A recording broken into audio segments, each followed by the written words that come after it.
In today's news, victim in boating incident identified. Police identify accident victim. Premier responds to FODOR'S criticism. First airport development meeting held. A workforce to drive the economy. Royal Virgin Islands Police Force celebrates Cohort 7. Dream It, Do It workshop. Lions Club to host Christmas event. Peter Island Resort set to reopen. We have the details of this and so much more when 284 News returns. At Partners for Kids, your child's health and happiness are at the heart of everything we do. We've been the trusted medical home for children and adolescents up to 18 years old. And now, we are excited to welcome a new member to our family of healthcare professionals. Introducing Dr. Aisha Maxwell, our new family practitioner. Dr. Maxwell brings a wealth of experience and deep passion for pediatric and adult care, ready to join our team in providing first-rate health services to your family. At Partners for Kids, we believe in a collaborative approach to healthcare. With partners in occupational therapy and clinical psychology, Partners for Kids, where caring is just the beginning. Visit us at Road Reef Plaza, Tortola, open Monday to Friday, 8 a.m. to 5 p.m. Call us at 284-444-5437 or reach out at info@partnersforkids.com to learn more. Hello everyone and welcome to this edition of 284 News. It is Wednesday, November 27th, 2024. I'm Ron Grant, bringing you the very latest out of Tortola in the Virgin Islands. A happy Wednesday is wished to each and every one of you. Thank you so much for joining us. Beginning our newscast, officers of the Royal Virgin Islands Police Force are investigating a tragic marine accident that occurred on Friday, 26 November after 6 p.m. in the vicinity of Sabre Rock. Preliminary reports indicated that a 21-foot rib collided with a dinghy, resulting in a serious injury to one individual. The victim, who has been identified as Stephen Cross Jr., a 39-year-old resident of St. Thomas, United States Virgin Islands, was immediately transported to the Nurse Iris O'Neill Clinic and subsequently the Dr. D. Orlando Smith Hospital for medical treatment. Unfortunately, despite the best efforts of medical professionals, Cross succumbed to his injuries. Investigations into the incident are ongoing. And on another tragic matter, according to the Royal Virgin Islands Police Force, the fatal single-vehicle accident that took place in the major Bay Area of East End last week occurred as a result of the driver swerving to avoid a pedestrian crossing the Blackburn Highway. According to initial investigations, the vehicle lost control after the driver's attempt to avoid hitting the pedestrian. The vehicle veered off the road, crashing into a concrete wall topped with a steel fence. Tragically, one of the three male occupants, identified as 28-year-old Donovan Burton, a Jamaican national residing in Greenland, was pronounced dead at the scene. The two other occupants, who were also inside the vehicle, sustained injuries and were rushed to the Dr. D. Orlando Smith Hospital. Both are reported to be in stable condition. The Royal Virgin Islands Police Force has extended its condolences to Burton's family and loved ones during this very difficult time. Investigations into the circumstances surrounding the crash are still ongoing.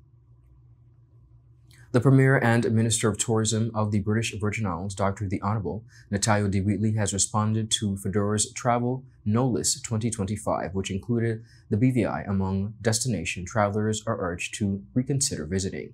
The list cited concerns relating to over-tourism, environmental strain, and infrastructure challenges. Speaking at a press conference on November 27th, Premier Wheatley emphasized the territory's enduring appeal and its commitment to sustainable tourism. The government is disappointed by FODOR'S decision to include the territory on its list. We remain a destination of choice because visitors enjoy our unmatched sailing waters, beautiful environment, and usually uncrowded beaches. We continue to take steps to ensure tourism is environmentally sustainable, including through the beach management plans we are implementing. As a tourism destination, cruise tourism is an important dimension of our tourism sector. In response to critiques about the infrastructure challenges, Premier Wheatley announced that the recently secured $100 million loan will allow for significant upgrades to the road network. These improvements, he said, are aimed to alleviate traffic congestion and enhance the overall visitor and resident experience within the Virgin Islands.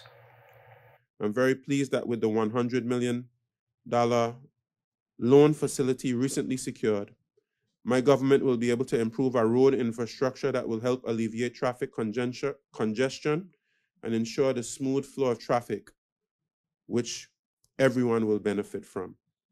Premier Wheatley highlighted the ongoing efforts to enhance sustainability within the tourism sector, pointing to beach management plans as one example of targeted initiatives. He also noted that the government's environmental levy has accumulated financial resources to implement further sustainability measures, demonstrating a commitment to addressing environmental concerns. The governmental levy we currently collect has accumulated financial resources to implement targeted sustainability measures. The Virgin Islands is firmly committed to sustainable tourism and has the ambition to become a world leader in this space and to be a model for others to follow. This will be included in a national tourism policy and plan to be developed that will guide government's approach to the tourism sector. The FODOR'S article cited the BVI's record-breaking cruise arrivals with 683,000 visitors between January and June of 2024 and criticized the strain mass tourism places on local resources. While acknowledging these challenges, Premier Wheatley emphasized the importance of cruise tourism in the territory's economy. Additionally, he noted that ongoing initiatives, including measures to protect coral reefs and regulate anchoring, reflect the government's commitment to addressing environmental concerns raised in the article. Premier Wheatley expressed disappointment with the article's portrayal of the British Virgin Islands, stating that it failed to adequately recognize the steps already taken to promote sustainable tourism and environmental protection. The BVI Airports Authority is advancing plans to expand the Terence B. Lettsome International Airport, emphasizing the need to attract larger traffic through the territory's main airport and reduce reliance on government subsidiaries. Managing Director of the BVI Airports Authority, Mr. Kurt Hinal, outlined these objectives at a public consultation meeting on the expansion's business case held on Tuesday, November 26 at the Elmore Stout High School. Manal, while acknowledging that the primary goal is to increase airlift to the territory and improve connectivity, noted that a key purpose of the expansion is to also transform the BVI Airports Authority into a financially viable entity. He revealed that presently the government subsidiaries with the BVIAA annually with approximately $2.4 million. You have to look at it in context. In 2015, 2016, like the minister said, the passenger numbers through the airport were somewhere between 350 and 370,000. In 2019, the numbers were 197. By the end of this year, we would go to 320, which is about a 50% increase. But again, that is because that is with the current infrastructure. So something that is not being said here is that the imperative to extend the runway, to improve the airport infrastructure, is not just about extending the runway. It's about extending the limited ramp. It's about making the Airports Authority as an entity viable. So the Airports Authority cannot continue to be an entity that is heavily subsidized by the government. We have to be run as a commercial entity. So that here is a consideration as well.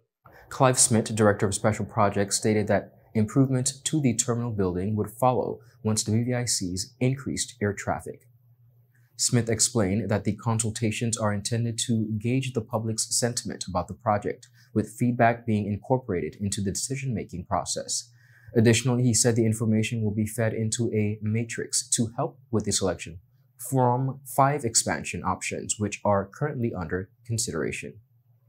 So we have 5 options, okay? We can do nothing. We can keep what we currently have and do nothing. We can do the minimum, which is apron extension, terminal extension, or we can extend the runway to 6,300 feet, which would allow us to get to Miami, maybe Charlotte, we don't know quite yet. As we continue speaking with the airlines, we'll know for sure. We have ran some figures with WSP that he'll share with you, but we're still talking with the airlines and figuring out what lengths they would prefer to get to what markets. 65 feet gives you more reach, and 6,500 feet. 6,500 feet would give you more reach. And then 7,000 is the last option we're looking at that would get you as far as Canada, Toronto, etc. Jeffrey Sider, Vice President of Global Advisory at WSP Group, the consultancy firm overseeing the project, narrowed the focus to three main runway extensions options. The first, 6,300 feet, would accommodate flights to and from Miami and Charlotte, North Carolina. The second, 500 feet, would allow for direct connections as far as Atlanta, Georgia, and Washington, D.C. And the third, 7,000 feet, would enable flights as far as Toronto, Canada. If you can take a look here, this is where you'll see the difference. So there are three options we're talking about. We're talking about a 6,300 foot runway, a 6,500 foot runway, and a 7,000 foot. So we can see what it does. It's pushing the runway into the bay on that side. We have a challenge. We cannot effectively move to the west. We can't effectively push the runway this way because you have you've got a hill in the background that is a challenge for aircraft coming in. They will not be able to land any further than this distance here. The consultation marks the first of the several planned meetings aimed at engaging the public in discussions about the future of the territory's primary airport. Consultations continue this evening, November 27th at 6 p.m. at the Francis Lettsome Primary School in East End. Up next, viewers, we have much more on the local scene. We'll be right back after a quick commercial break. Just give me my service. Yeah. Just give me my service. Just give me my service. Make the switch to CCT and get connected today. Unlimited talk, text, and data. Visit any CCT store or call us at 444-4444. CCT, Life Unlimited. Well, am I covered? Yeah, you're with CG. Remember when I was dabbling in knife-throwing bingo? Well, one night I won, but I also got a bullseye. No. In a beehive. I ran for hours. They caught me in the end, though. Anyway, I was covered, and I got to keep my trophy. Uh-oh. Best medical cover for the price. CG Insurance. Good like that. Welcome back, everyone, and thank you so much for sticking with us. Premier of the Virgin Islands, Dr. the Honorable Natalia D. Wheatley, recently outlined the need for the British Virgin Islands to grow its population in order to meet its economic aspirations, emphasizing that migration would play a central role in this growth. At a press conference, Wheatley stressed that the territory's future economic success depends on expanding its workforce to support key sectors, particularly tourism. He said, and I quote, "Everybody needs to accept that," referring to the need for a more diverse, expanded population to meet the demands of an evolving economy. One of my goals as Minister of Financial Services, Economic Development, and Digital Transformation is to make us more business friendly. Okay, we have a system which has been set up for a particular purpose. I don't have any challenge with the system. I think the system is a good initiative and a good idea. What we need to ensure is that we clarify our policies as it pertains to labor. And that's one thing that I'm going to look at. We just looked at immigration through the COI process. We went a little bit beyond the scope of COI, and we made some great improvements as it pertains to immigration. There has to be a corresponding work that takes place with labor. And we have to clarify our policy. And we have to have policies that will assist us to accomplish our goals. Wheatley, whose administration has made strides in updating immigration policies, explained that achieving a more business-friendly environment requires comprehensive labor policies that align with these challenges. Now, we know that we have a limited workforce here, and with the growth that we anticipate in our economy, in the area of tourism, let's just look at the expansion of the airport runway. airport runway should bring us more people. More people means more beds that we need in the hotel sector. That means we have to build more hotels. We have more visitors here. You're going to need more people to be able to facilitate it. Our population has to increase to accommodate the growth of our economy. And everybody needs to accept that, okay? So it can't take 6, 7, 8 months to get somebody hired. That's not going to work. The Premier highlighted that while it is crucial to train and equip BVI landers with the skills needed to take on opportunities within the workforce, there is also a pressing need for businesses to have access to the necessary human resources. Wheatley acknowledged the challenge that comes with balancing local employment opportunities with the influx of migrant workers, but reiterated that the growth in population and workforce is essential for the territory's prosperity. We have to be able to train those persons who are present locally, target certain sectors and certain jobs for them, ensure that they have fair opportunity to get those jobs, but beyond that, allow persons to get the human resource necessary to be able to function their businesses. Because nobody's going to have a business in a place where they can't get persons hired and they can't do what needs to be done. They're not going to set up their business in a place where their children can't go. They can't bring their children with them, and the children don't have a place to go to school. They're not going to go to a place where they're not going to be able to get proper health services. So if you're going to grow the population, and you want to be able to attract investment, you have to have the policies in place to be able to make that a reality. And that is something that I'm going to spend a great deal of attention on fixing. Right now, it needs to be fixed. With projections showing increased demand for workers in tourism and other industries, the Premier emphasized that now is the time for strategic planning to ensure the BVI can accommodate its expanding economy. The Royal Virgin Islands Police Force recently celebrated the achievements of Cohort 7 at the 7th Recruit Training Completion Exercise and passing out of parade held at the grounds of the H. Lavery Stout Community College on Thursday, November 14th. The ceremony marked the culmination of 7 months of intensive training for 18 recruits who were sworn in on April 3rd, 2024. His Excellency, the Governor Daniel Proust, congratulated the recruits on their achievement, emphasizing their vital role in upholding law and order within the territory. Acting Commissioner of Police Jacqueline Vanterpool applauded the recruits for their perseverance and dedication throughout their training. The recruits' training program was rigorous and comprehensive, covering academic courses such as psychology and police duty, subjects such as policing tactics, firearm training, swimming, and drills. The recognition of their achievements, PC Kadish Tala received several awards, including Best Recruit, the Baton of Honor, the President's Award, and Highest Academic Achievement. PC Kenneth Simmons also stood out as a top performer, earning both the Best All-Round Recruit and Most Disciplined awards, reflecting his exceptional performance and dedication throughout the training.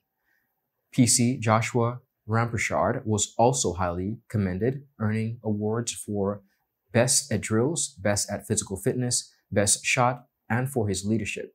Additionally, PC Lanisha James was recognized for excellence in academics and conduct, receiving awards for Best Police Duty Subjects and Deportment. The addition of these recruits brings the Royal Virgin Islands Police Force to its full complement, strengthening, they say, the organization's ability to serve and protect these Virgin Islands. Up next, viewers, we have more on the local scene. We'll be right back after a quick commercial break. Hello, and welcome to today's episode of Pop the Balloon or Find the Connection. Let's meet our first contender, ladies. Okay, Joey, so do you have any toxic traits? I'm very restrictive. I don't give more time. What you get is what you get. I don't like to give unlimited time. That's it. Okay, can you tell us why you popped your balloon? That's a little too restricted for me. Thank you for coming. Okay, ladies, so let's meet our second contender. Sorry, excuse me. Why did you pop a balloon? I could give you minutes, data, unlimited call, overseas call, fiber. What else you need? My friend used to date you. You are scam. She used to be for everything and more. Nothing to offer. Okay, ladies, let's welcome our last contender. You look nice. Can you tell us your name? Thank you. My name is Christian Charles Thomas. They call me C Sweetie. What do you have to offer these ladies? Well, security, trust, unlimited time, and a pretty fast. Okay, so do you have any deal breakers? Nah, but here's my number. 444-4444. Y tú, vida ilimitada. Okay, guys, so no pop balloons. For a fast, reliable, and secure connection for your personal or business life, call us at 444-4444 or visit any of our CCT stores and we'll get you connected with the perfect match for you. Attention Anegada residents! Attention Anegada residents! CCT is coming to you! That's right! CCT will be visiting Anegada every third Wednesday of the month. Need to pay your bill? Sign up for a new service? Or have a customer service concern? CCT has got you covered! No need to leave the island. CCT is here to make staying connected easier than ever. Mark your calendars for every third Wednesday starting October 16th and visit us for all your CCT service needs. For more information, call us at 444-4444 or follow us on any of our social media pages. See you soon, Anegada! Welcome back, everyone, and thank you so much for sticking with us. Young athletes in the British Virgin Islands are invited to take part in an exciting opportunity to learn from one of the territory's most successful sports figures. The BVI-OC Athletics Commission, in partnership with the BVI Athletics Association, is hosting a workshop titled Dream It, Do It with Olympian Adeja Hodge as the special guest speaker. Scheduled for Saturday, November 30th, 2024, the seminar will take place at the Elmore Stout High School Lecture Hall starting at 10 a.m. The seminar promises to be an exciting and educational experience aimed at helping the next generation of athletes develop the mental toughness and determination needed for success.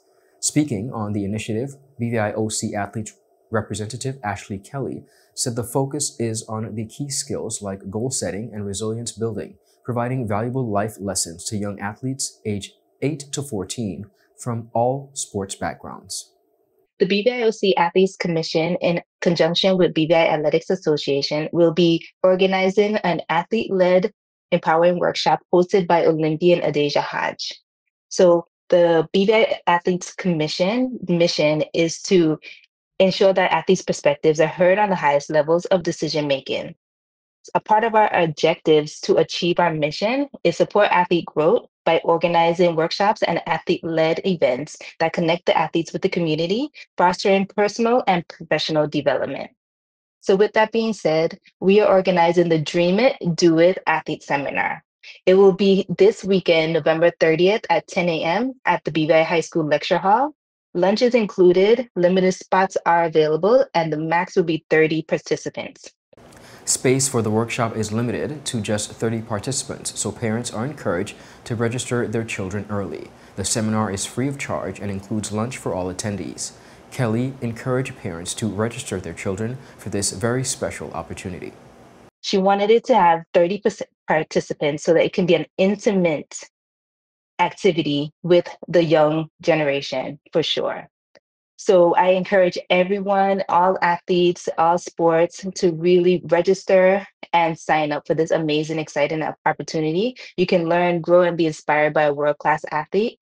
So as you share the flyer, you will see that the QR code is available for registration. And then I'll also share the link to the form. You can also contact me via phone at 284-540-4902.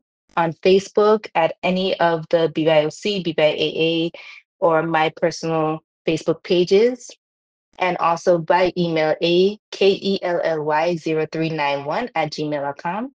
So remember, this Saturday, November 30th, 2024, 10 a.m., BVI High School Lecture Hall. Spots are limited, so make sure you are registering. To register, scan the QR code on the flyer for more details. The Lions Club of Tortola is hosting their annual Christmas tree lighting on Saturday, November 30th, 2024 at the Sir Oliver George's Plaza.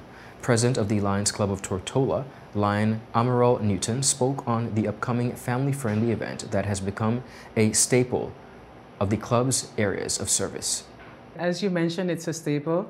As we were discussing, I was just reflecting on an article I was doing a few weeks ago, reflecting the same information, and I think it's probably 45 years plus that the tree has been lit. At some point during the presidency or during the tenure of my dad's tenure as a member of the club, he was president probably 3 times, so the tree would have been lit under his tenure for 3 times. So I'm quite proud to be able to, you know, take on the mantle and be able, this is my first lighting, and look forward to much more.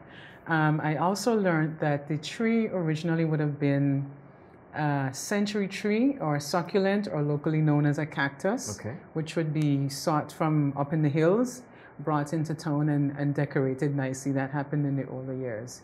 And as things progressed, then, you know, we came into having the actual modern Christmas tree and decorating it with lights and so forth. So just a little bit of, you know, history.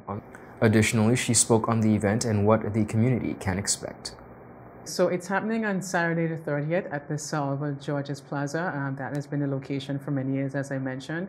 And we'll have the usual performers, Dwight Hutchison, the Bass Spot, many musical renditions. We have some dancers, Pelican Gate dancers. So we're trying to provide a variety of family entertainment, traditional family entertainment, so persons can come out and enjoy. We're encouraging persons to come out, bring the kids, enjoy the evening, socialize. We will also have on display, as I mentioned, well, I hadn't mentioned yet, we'll also have on display our car, which will be raffling. So that would be a good opportunity for persons to get a chance to see the car. President Newton also shared info about the Lions Club of Tortola. So we are a worldwide international organization that is based on volunteerism of persons giving their time, their talent, to be able to meet the needs wherever those needs lie. We operate on the motto of we serve, so whatever the service is, we try our best to find and be able to meet that need. Of course, it's volunteer, and of course, we get funding from persons that are willing to donate and so forth, so we're always looking and willing to make partnerships. For the full interview, visit all Tweet4 media platforms. Peter Island Resort, the largest private island resort in the British Virgin Islands, announced its official opening for December 1st, 2024. Since its closure in 2017, the resort has undergone a reimagining that has transformed the property to a new level of luxury. In addition to relocating the heart of the resort to the island's spectacular stretch of Deadman's Beach, guests of the new Peter Island Resort will find stunning new beachfront rooms and suites, 2 impeccably redesigned villas, an extensive yacht club, 2 restaurants, and 10,000 square foot seaside spa, and expanded events and meeting areas. Throughout this transformation, priority was placed on preserving the 52-room resort's intimate, casual elegance, warm Caribbean hospitality, and hundreds of acres of unspoiled tropical island. David Van Andel, president of Peter Island Resort, said he is excited to introduce guests to an exquisitely reimagined resort with the same beauty and charm that enhanced visitors for decades.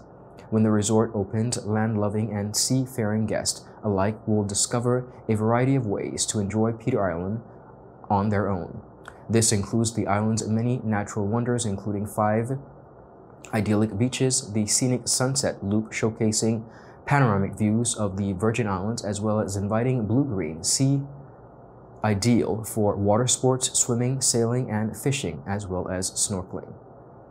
Viewers, that is it for today's news roundup. Be sure to follow us for your daily news updates at tweet4media.com. Follow us on WhatsApp channel for daily updates, as well as Facebook, Tweet4Media, and Tweet4BVI on Instagram and X, formerly Twitter. I'm Ron Grant. Do have a safe and enjoyable evening. A happy Wednesday's wish to each and every one of you. Goodbye.